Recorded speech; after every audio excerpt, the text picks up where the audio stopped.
Jey Uso wins, I will give this belt away. Oh my God! Oh my God!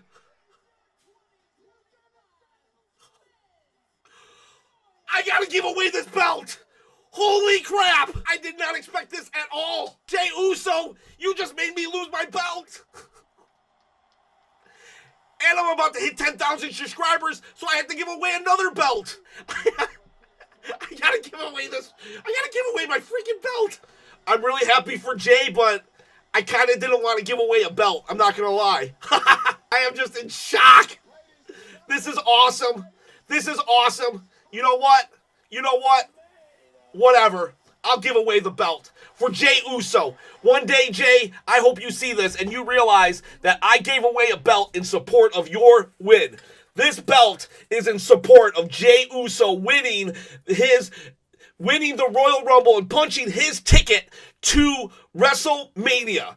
This is not a bad thing. This is a celebration for Jey freaking Uso. Jey Uso cost me this title. I said in one of my live streams, a throwaway comment one time saying, if Jey Uso wins the Royal Rumble, I will give away this belt. And I remembered it at some point during my live stream, and then Jey Uso won. I have to give away this belt. Not to mention, I already have a contest going on that whoever subscribes and comments on each video, that I have to give away a belt at 10,000 subscribers. Well, I'm almost at 9,000. Therefore, Jey Uso cost me this title, and in 1,000 more subscribers, I have to give away another title. And these are replicas. These are $500 belts, not including taxes and shipping. And, well, you know what? Worth it. Worth it, because Jey Uso, yeet, my man, if I have to give away 3 belts for you to get your opportunity at WrestleMania and become main event Jey Uso, well, you know what?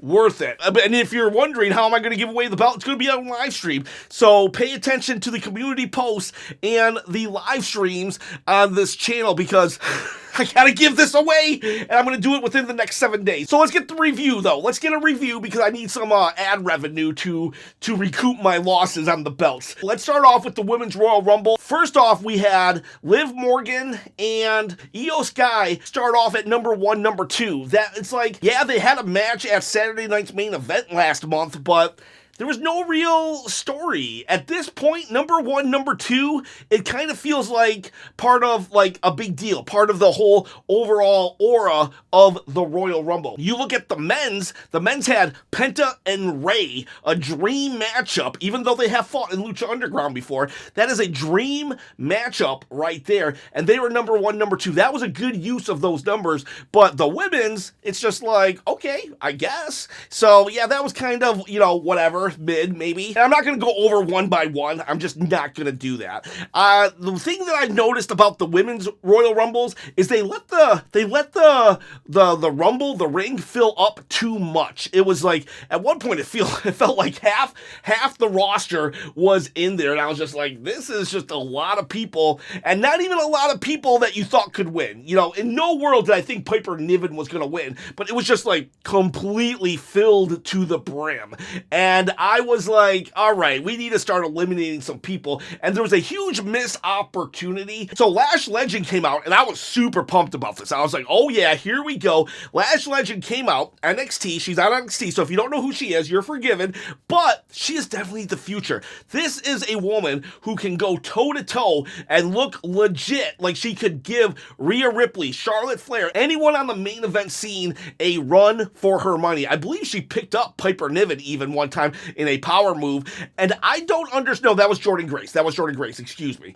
But I don't understand why they didn't let Lash come in and just go to town and throw like 4 or 5 people out of the ring. It was ripe for her to do it, and yet they didn't. So while she didn't have a bad showing, I felt she could have had a lot better of a showing, because I can definitely see Lash versus Rhea at a WrestleMania just like 2 or 3 years from now. There were a couple good surprises. It was, the first surprise was Alexa Bliss, and that was huge. That was huge. Got my Alexa Bliss shirt on. She still has Lily with her. That's her doll. I popped hard for for that because I was like, yes, Alexa Bliss. Alexa Bliss she hasn't been around for 2 years, so if you're more of a newer wrestling fan that kind of jumped on board for like WrestleMania 40 and stuff when The Rock made it cool, first off, welcome to the wacky world of wrestling. But Alexa Bliss, she actually rose through the ranks during the time of the 4 horsewomen, Charlotte Flair, Becky Lynch, Sasha Banks, Bayley, and yet somehow she was able to maneuver her way at the top of the card as well, which is like pretty impressive given that those 4 that I just mentioned are usually in the main event scene. So Alexa Bliss carved out a spot for herself, and I'm very, very happy that she is back. Unfortunately, she did not win. I would have loved for her to win because the eventual winner was Charlotte Flair. We did have Nikki Bella. Nikki Bella also, she was a surprise, number 30. It was, I don't hate Nikki Bella. She was definitely the reigning woman in the Diva era, and the Diva era, not the greatest era to be honest, but Nikki was a respectable champion because she did her reality TV and stuff, so we did get new fans because of her, so I have nothing but respect for Nikki. That said, I would have rather Alexa win. My hope was for Bianca Belair to win, and there was a spot in which there was like a ton of people. It was like 4 or 5, maybe 6 or 7 even, people on the ring apron, and I need to go back and really look, but it looked like, if I'm not mistaken, Bianca Belair, there might have been a botch. I don't know if Bianca was supposed to be eliminated in that spot. It was just very anticlimactic that Bianca's a big deal. She's a former winner, a former WrestleMania main eventer, and she was just kind of out with like 4 or 5 other people.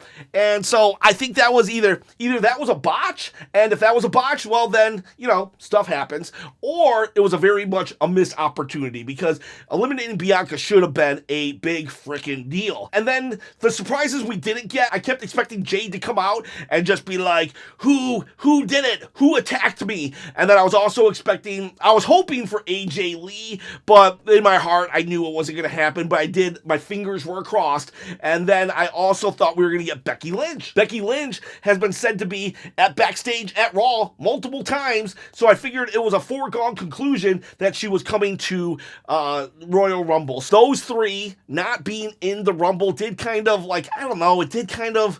sour a little bit the taste, but they weren't advertised, so that's on me. I'll take the blame for putting my expectations a little too high there, but I will say this is on WWE.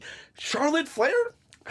So I don't hate Charlotte Flair. I really don't. I think she's an amazing wrestler. Maybe the best female wrestler of all time. Definitely in the conversation. I can't deny it. If I had to pick, I'd pick Bianca Belair.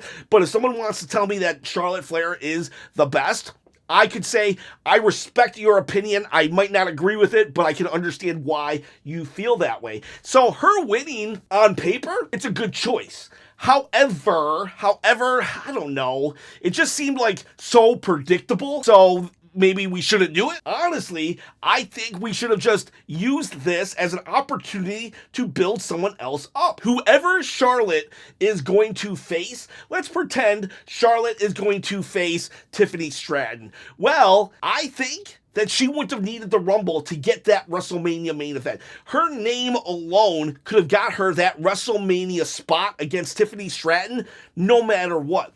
Io Sky, though, she could use that kind of rub that the Royal Rumble brings.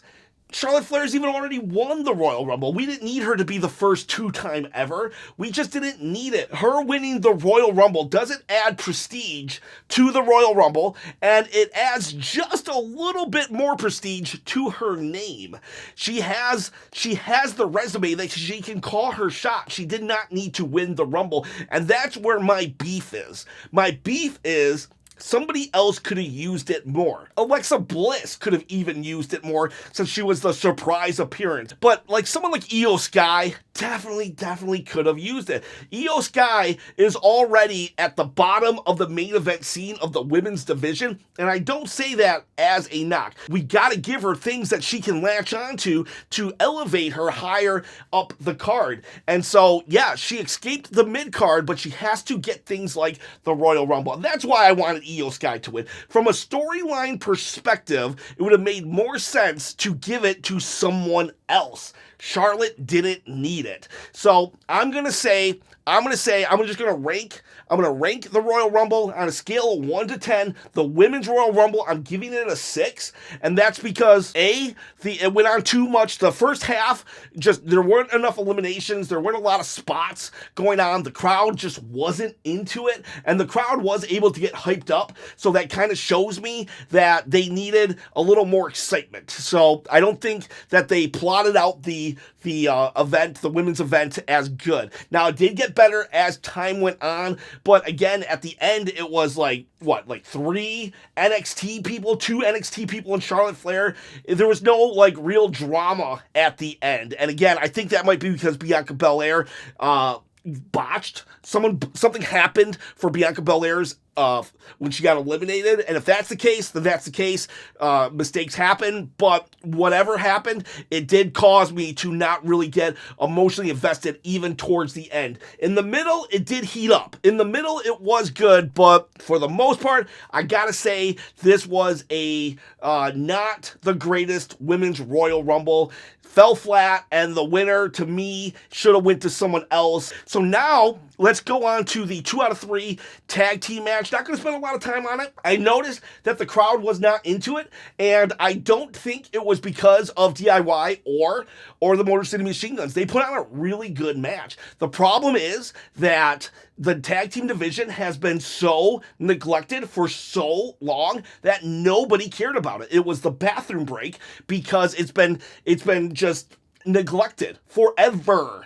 And so DIY, they won the first fall, then they lost the second fall. Then the Street Profits came out, and thank God the Street Profits are back, and they actually attacked the Machine Guns to let them lose, and then they attacked DIY, and it was basically a statement saying, we're coming for the belts, we don't care who you are. Loved that, because I've been saying this for a while now. In the Attitude Era, the Hardys, the Dudleys, and Edge and Christian had a 3-way feud for pretty much a year or two and elevated the tag team division to heights it had not seen since the golden era of the WWE. And that's what I'm hoping happens here, because the Machine Guns, yeah, they were pushed too hard, too quick, but you know what? They are a worthy tag team. DIY, I love actually how much they value those belts. And I love the Street Profits as characters. So I think those 3 together, just have them feud all the way to Mania, culminating, ending, finishing at a TLC match at WrestleMania. And yeah, that would be amazing and awesome and a little hypocritical, because I want these guys to have a TLC match, but the next match, I'm like, oh God.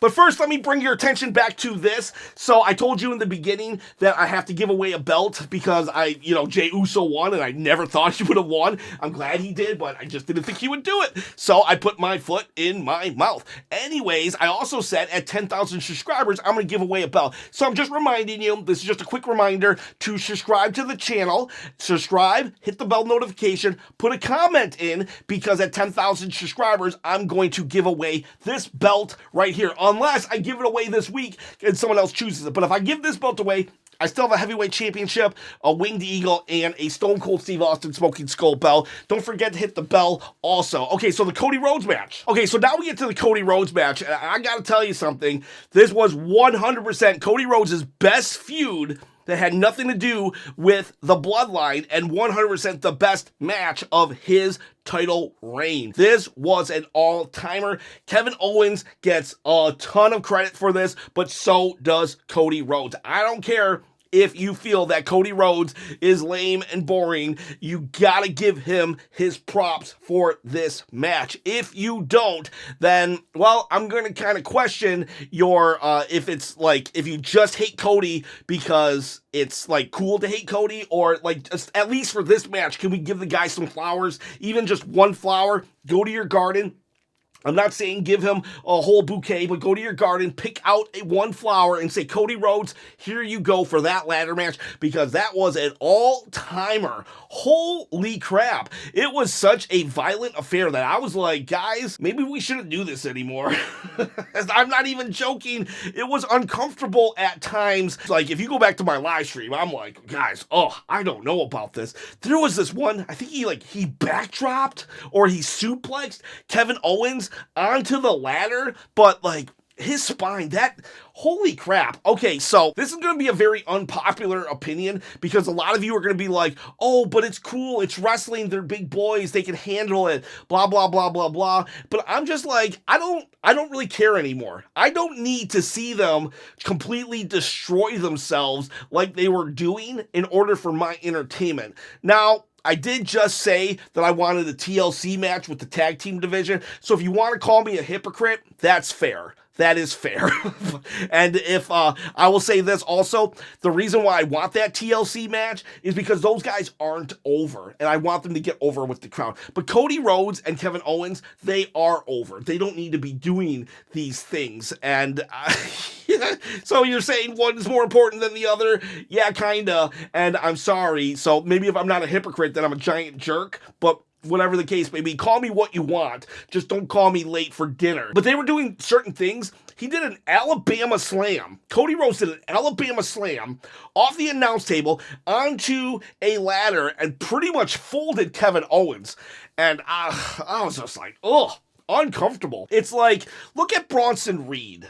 Bronson Reed jumped off of the War Games cage, right? And we were all like, oh my God, that was such a moment. Who's still talking about it? Nobody, really. I mean, yeah, it's going to get replayed all the time, but Bronson Reed is losing out on, he could have been at WrestleMania. He could have been the monster in the Royal Rumble. He's losing out on so much for a little moment. That jump off the cage, yeah, it'll be here forever, but like, honestly, he didn't need to do that. He made his mark when he killed Seth Rollins. Anything after that is gravy. You don't need to jump off a cage anymore. Just like Kevin Owens didn't need to get Alabama slammed onto a ladder. It's just dangerous. Maybe I'm old, because I'll tell you this, I loved it back in the day. When I was during the Attitude Era, I was like, what? He didn't set him on fire? Lame. So, like, I get it. I get that we want to see blood, but at the same time, I'm like, Kevin, dude, you don't need to do this. Cody, dude, you don't need to do this. And then the hypocritical side of me comes in and says, that was awesome. That was amazing. Props. And so, I don't know. I'm conflicted. You know, I'm a complicated man. I don't know what to tell you. I'm glad I witnessed it, but I don't ever want to witness it again at the same time, because I value you guys. And I do value you guys in the tag team division as well, but I mean, I don't know. I don't know how to reconcile this. I don't know. I'm conflicted. I don't know how to reconcile that I want them to be safe, but sometimes it calls for the crazy and violence. So, I don't know. Just, it's out there. You decipher everything and tell me what you think about everything I said. Anyways, Cody won. It was the right call. This was a good match. I loved it. It was awesome. This is the Cody Rhodes we need to see. When Kevin Owens was folded up like an accordion, Kevin Owens was down. He was injured. The medics were there. What did Cody do? He stood over his carcass and raised his championships. He didn't say, I respect you. He said, I'm the winner. That's what you get, and walked away. That's the Cody Rhodes we need. He can still be a good guy, but he's not a pushover. That's the Cody Rhodes that we wanted to finish his story, and that's the Cody Rhodes I want to see going to WrestleMania 41. We can turn this ship around. You can still be the face of the company, but you can have an edge to you. So now we go to the Royal Rumble, and they built this up. This Royal Rumble had high expectations, and let me tell you, it lived up to it. Holy crap, it lived up to it. And I have to give away a belt. In no shape, in no world did I think, spoiler alert, Jey Uso won. No shape, no world did I think that Jey Uso was going to be able to outlast Logan Paul, Damian Priest, LA Knight, Jacob Fatu, Braun Breaker, Sheamus, Drew McIntyre, Seth Rollins, Roman freaking Reigns. I guess Seth Rollins is the freaking, but Roman Reigns deserves a freaking too. John Cena. Oh, man, who am I forgetting? There's more people in there. CM Punk. Wow. You cannot tell me that Triple H has dropped the ball with Jey Uso at this point, because they like, any ball that was dropped with Jey Uso before, they gathered them all up and gave them all back to Jey and said, here you go, bud. The ball is now yours. And whew, he won? He won? I could not believe it. There was a point, you guys go watch my live stream. I'm not even joking. Maybe I'll clip it or something. But I was like, there's a point when I realized I'm going to have to give away a belt. And the match was so good. That aside, that personal thing aside, my agony of having to give away a belt, which I am actually happy to give in honor of Jey Uso's ascension to the main event and living up to his nickname. Yeah, it was good. Penta and Rey starting off number one. That was awesome, amazing. And then they just threw in Chad Gable. Makes sense. He has problems with luchadors. Then Carmelo Hayes makes sense just because of, it was kind of like the cruiserweight division, the heavyweight cruiserweight division. And, Santo Escobar and, just a lot of good, talented people in the ring, getting the crowd hyped up, fired up. It was good. And then Jacob Fatu comes out. And they're going at it. Everyone's going at it. He had so many moments. Jacob Fatu just looks at you, and it's a moment. Now, I do think it was a missed opportunity because now Braun Strowman comes out. It's like, we did not need Braun Strowman to come out because that was a week ago that Jacob Fatu murdered him. So that kind of like, he no-sells that beatdown, and then he eliminates Jacob Fatu. Why did we do that? That Jacob Fatu being eliminated in the manner that he was, that should have been Damian Priest. Damian Priest should have eliminated Jacob Fatu. And then who eliminated Damian Priest? It was some random person also. And I'm like, why are we just...